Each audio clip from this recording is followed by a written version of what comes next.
Hello and welcome back to everyone on my channel edu must. So एक बार फिर से आप सभी का बहुत बहुत स्वागत है। आज हम इस वीडियो में बात करने वाले हैं कि जो लेक्चरर का एग्ज़ाम आपका होने वाला है कभी भी होगा। देखिए, हम गवर्नमेंट के काम में कुछ भी स्पेसिफिकली नहीं कह सकते हैं। क्यों? क्योंकि गवर्नमेंट का जो काम होता है वो ऐसा होता है कि उसमें बहुत सारी प्रॉब्लम्स होती हैं। कभी आपको पता ही है कि कुछ होता है, और जैसा कि आपने मास्टर कैडर में भी देखा, सो मेनी केसेस कि किस तरह के केस लगते हैं और किस किस तरह के प्रॉब्लम्स आ जाती है, कभी कोई प्रॉब्लम। उसके बारे में अगर हम एक टैग लगा देते हैं ना, तो एक बहुत बड़ी जिम्मेदारी बन जाती है। टैग तो नहीं लगाएंगे, और ऐसा भी नहीं कहेंगे कि आप प्रेपरेशन नहीं करें जब तक कि इसकी अनाउंस नहीं हो जाता। अभी आप इसका सिलेबस अगर एनालाइज करेंगे तो मैं आपको एक बात क्लियरली बता दूं कि ये सिलेबस आपको हर एग्ज़ाम में, हर टीचिंग एग्ज़ाम में आपको ये हेल्प करने वाला है। ऐसा बिल्कुल नहीं है कि आप इसकी तैयारी करेंगे और आप सोचेंगे कि ये तो मेरा वेस्ट चला जाएगा, इसकी प्रेपरेशन जो भी मैं करूँगी ये वेस्ट चली जाएगी, या जो भी बॉय या गर्ल कर रहे हैं। इस तरह से बिल्कुल भी नहीं है। आप इसका सिलेबस देखिए, it is a wide syllabus. And सब मुझसे कुछ बच्चों ने, कुछ जो मेरे साथी, उन्होंने मुझसे ये भी पूछा कि इसकी प्रेपरेशन कैसे करें, और कुछ ने पूछा कि हम इसकी कोचिंग कहाँ से मिलेगी, और ये ऐसे क्वेश्चन है बच्चों, कब पोस्ट कब तक आएंगी। या these questions are also important.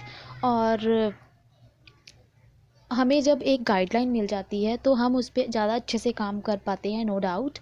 एक सिस्टमेटिक वे में हम काम कर पाते हैं। पर आप ये भी देखिए कि अगर अगर उस चीज़ का आपको फ़ायदा और एग्ज़ाम्स में भी कर सकता है, हेल्प कर सकता है वो चीज़ आपको, तो आप क्यों नहीं उसकी प्रेपरेशन अभी से स्टार्ट कर देते। आपको केवीएस का एग्ज़ाम आएगा, आपको DSSB का एग्ज़ाम आएगा, आपको अगर कोई भी यूपी स्टेट की या हरियाणा की या राजस्थान की कोई पोस्ट निकलती है, रीट का एग्ज़ाम होता है जैसे, तो आपको उसमें, या पंजाब की और कोई भी वैकेंसी आ जाए, मैं कहती हूँ आपका कोई एग्ज़ाम, ऐसा कोई एग्ज़ाम नहीं छूटेगा जो अगर आप इसकी प्रेपरेशन कर लें और वो एग्ज़ाम ना निकले।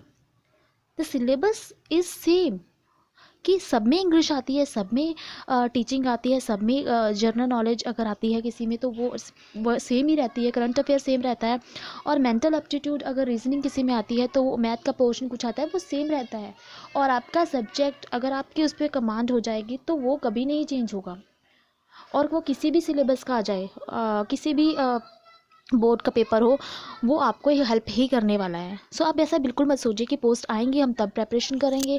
और सबसे इम्पॉर्टेंट बात, आपको किसी की ज़रूरत नहीं है। You guys are so lucky, we are also very lucky that कि हमारे पास एक्सेस है इंटरनेट का, हमारे पास इतने सारे रिसोर्सेज हैं कि अगर हम उनको अच्छे से यूज़ करना सीख जाते हैं, और थोड़ा सा एफर्ट, कि हमें थोड़ी सी मेहनत करनी पड़ेगी एक अच्छा ट्यूटर ढूंढने के लिए।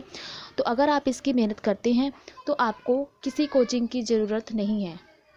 मुझे पता है कि गाइड बहुत ज़रूरी होता है, और हम एक अच्छी मेहनत कर पाते हैं अगर, लेकिन अगर आप थोड़ा सा भी एफर्ट करेंगे ना, मैं कहती हूँ अगर आप 1 मंथ, अभी आपका एग्ज़ाम अनाउंस नहीं हुआ, जैसे कि आप अपनी प्रेपरेशन बहुत अच्छे से करेंगे और आप रिसोर्सेज को ढूंढेंगे कि मुझे कौन सा टॉपिक कहाँ से मिल सकता है, और सिस्टमेटिक वे में मिल सकता है। आपको सिस्टमेटिक भी मिल जाएगा, कोई दो राह नहीं है, आपको मिलेगा, सब कुछ मिलेगा।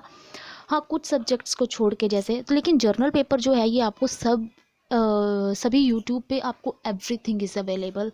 ये नोट्स भी मिल जाएंगे आपको, पीडीएफ्स जिसको आप बोलते हैं, और आपको वीडियोस भी मिलेंगी आपको, है ना। आपको सब कुछ मिल जाएगा, नोट्स भी मिल जाएंगे।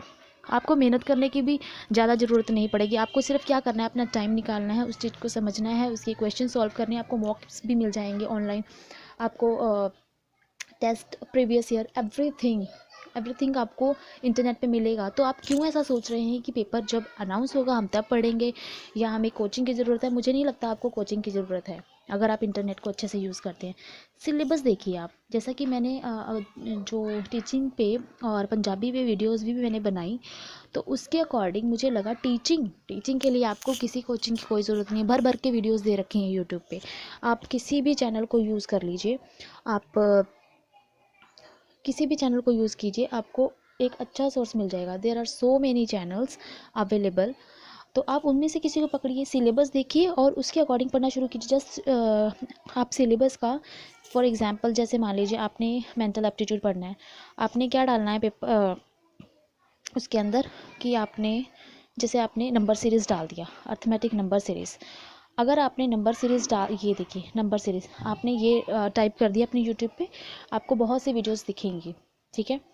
आपको जो भी बेस्ट लगती है, जो पहले नंबर पे दिखती है, आप उसी पे क्लिक कर लीजिए, ठीक है। लिखिए इसको ऐसे ही और फिर उस समझिए। अगर आपको नहीं समझ आ रहा है तो आप दूसरी वीडियो देखिए और देखिए कि क्या चीज़ें सेम है और क्या डिफरेंस आ रहा है। तो उस तरह से आप अपने नोट्स बनाने शुरू कीजिए।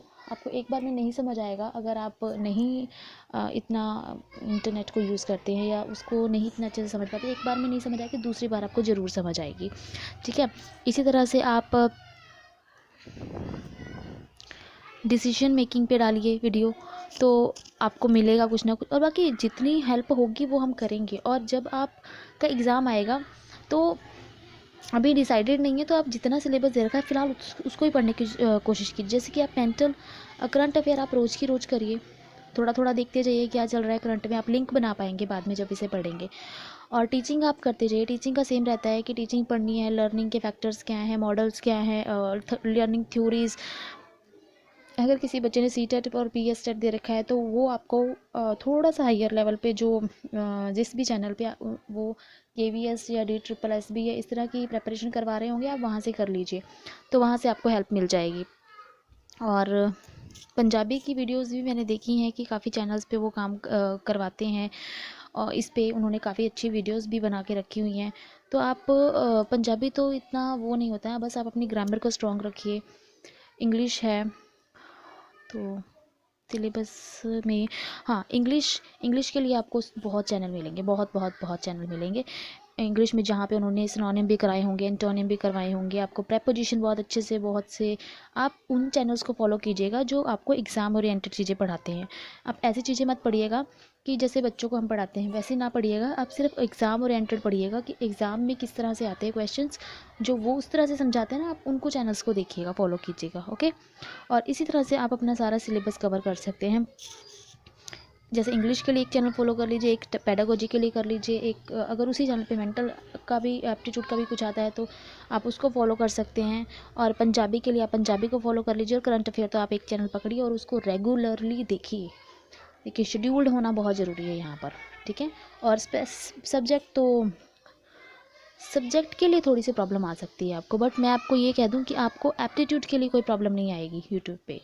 और सब्जेक्ट के लिए भी होंगे चैनल्स आपको, लेकिन थोड़ा सा देखना पड़ेगा कि कहाँ पे अच्छा कंटेंट प्रोवाइड किया जा रहा है। और आप उसके कीवर्ड्स को, अपने जो सिलेबस का कीवर्ड है उसको टाइप कीजिए और फिर देखिए कि कहाँ पे क्या वीडियो पड़ी हुई है और किस तरह से आप उसको यूज़ कर सकते हैं। So thank you everyone, this is all for this video.